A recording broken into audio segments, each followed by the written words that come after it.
I have been careful not to name parties in this episode.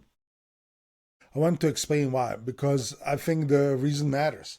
When I look at economic architecture, we have been describing the unelected monetary policymakers, the $4.2 billion lobbying machine, the revolving door between regulation and industry. I cannot honestly tell you that one party built this and the other would dismantle it. The history does not support that story. The Federal Reserve structure has existed since 1913. Here it has operated under Democratic and Republican presidents, liberal and conservative Canadian governments for over a century. The lobbying industry in Washington has grown steadily under administrations of every political stripe. The National Association of Realtors donated to candidates from both major parties in 2022 election cycle, according to Open Secret data. The U.S. Chamber of Commerce has historically supported candidates from both parties, particularly incumbents with the committee positions relevant to business regulations. The financial industries, the banks, the asset managers, the insurance companies, distributes its political donation across party lines with the strategic consistency of an organization that understands it will need access to regardless who wins. This is not a cynical argument that nothing matters or that voting is pointless. I want to be precise about what I am and I am not saying. I'm saying that the fundamental economic architecture, the rules governing how wealth is created, how it is taxed, how housing markets operate, how financial institutions are regulated, changes very slowly regardless of which party holds power. Because that architecture is not primarily the product of electoral politics. It is the product of the sustained, professional, well-funded influence of the interests that benefit from it. The partisan culture war, the constant, exhausting, all-consuming argument about social issues, about identity, about which side is more threatening, survives a particular function that I want you to think about. When your attention is fully occupied by argument between the team A and the team B, you are not asking the questions we asked at the start of this episode. Who is in the room when the rules get written? Who benefits from way things are? What would actually have to change for the math to work for working families? I'm not saying the culture war issues are unimportant.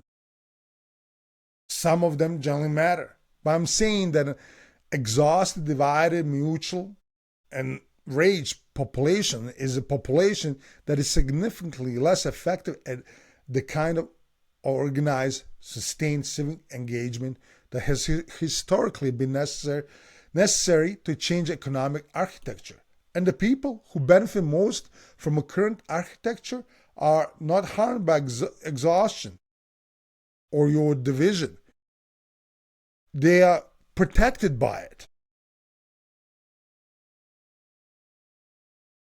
I remember a conversation with a man I worked in the trade, smart man, passionate, spent enormous energy every election cycle, absolutely convinced that the other party was the source of every problem he faced. And I thought about that specific problems he faced, the housing costs, the stagnant wages, the debt. And I thought about how carefully those problems tracked the decisions made by institutional lobbying operations that had been operating continuously through every election he had ever participated in. His passion was real. His investment in the outcome was genuine. But the thing he was most angry about and the thing that was most affecting his actual life were not the same thing. Here's the thing about the media on both sides that I want to say clearly. A person watching hours of political news every day, regardless of which channel, is a person who is being served content that is optimized for engagement, which means content that produces strong emotional reactions, which means content that confirms what you already believe and enrages you about what you feel. That is not journalism's original purpose. It is business model that emerged when media became advertising supported at scale. Frightened, enraged people click more, they share more, they stay on the platform longer. They come back the next day because the story is never resolved.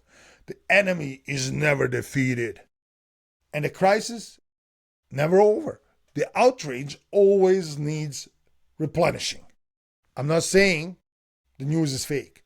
I'm saying the selection of what gets coverage and how it gets framed and what emotional response it is designed to produce. Those are choices made by people with specific business incentives.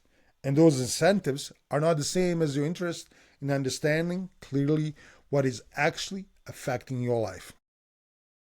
My father used to turn off the television and go talk to his neighbors, not because he was uninterested in the world, because he understood the difference between information and noise.